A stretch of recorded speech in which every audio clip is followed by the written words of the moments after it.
हरिओम. ओंकार योग यूट्यूब चॅनलमध्ये मी आनंद. सर्वांचं मनापासून स्वागत. आज आपण शरीरातले वेगवेगळे चक्र जाणून घेणार आहोत. ही चक्र म्हणजे काय तर ऊर्जा केंद्र, एनर्जी सेंटर्स. ही चक्र असतात कुठे? आपला पाठीचा कणा म्हणजे स्पायनल कॉलम मध्ये आणि आपल्या शरीरातल्या वेगवेगळ्या अवयवांवर ही चक्र परिणाम करतात. आपल्या उपनिषदांमध्ये असलेली चक्राची स्थानं आणि मॉडर्न सायन्सनुसार असलेली प्लेक्सस याची स्थानं एक्झॅक्टली आयडेंटिकल म्हणजे बरोबर मिळती जुळती आहेत. या सप्तचक्रांच्या मालिकेतलं 6वं आणि अतिशय शक्तिशाली चक्र कोणतं आहे? आता आज्ञाचक्र. त्याला आज म्हणू शकतो आपण ऑप्टिक थॅलॅमस. नावावरून लक्षात आलं असेल याचं स्थान कोणतं आहे. आपल्या दोन्ही डोळ्यांच्या भुवयांच्या मध्ये, भ्रूमध्य ज्याला म्हटलं जातं, त्याच्या पाठीमागे याचं स्थान आहे. आता ह्या चक्राला पाकळ्या म्हणजे टर्मिनल्स किती? 2च टर्मिनल्स आहेत. आता हे 2च आहेत टर्मिनल्स म्हणजे कमी महत्वाचं आहे किंवा कमी शक्तीचं आहे असं नाही आहे. हे सर्वात शक्तिशाली आणि सर्वात महत्वाचंच असं चक्र आहे. कारण काय?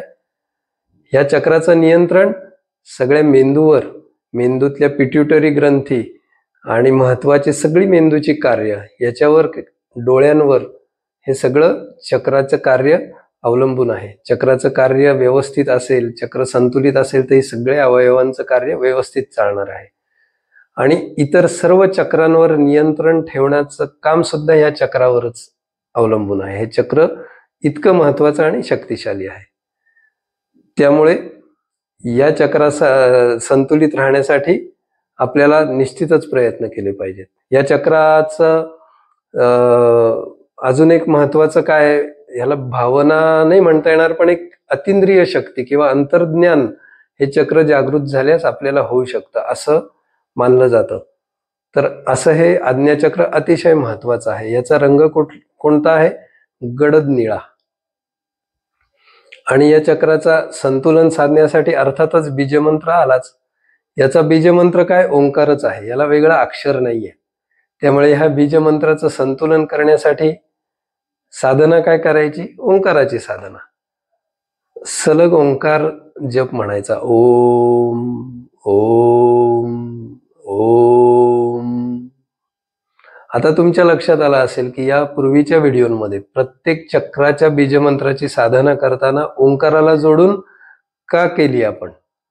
कारण हे चक्र, ह्या आज्ञाचक्राचा बीजमंत्र आहे ओम आणि हे चक्र, आज्ञाचक्र, सर्व इतर चक्रांवर नियंत्रण ठेवतं. त्यामुळे त्या चक्राचा बीजमंत्र म्हणताना ओंकार म्हटला की आपोआपच सर्व चक्र कार्यरत आणि कार्यान्वित होतात.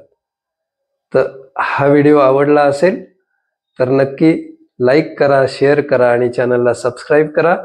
लवकरच भेटूया. तोपर्यंत हरिओम.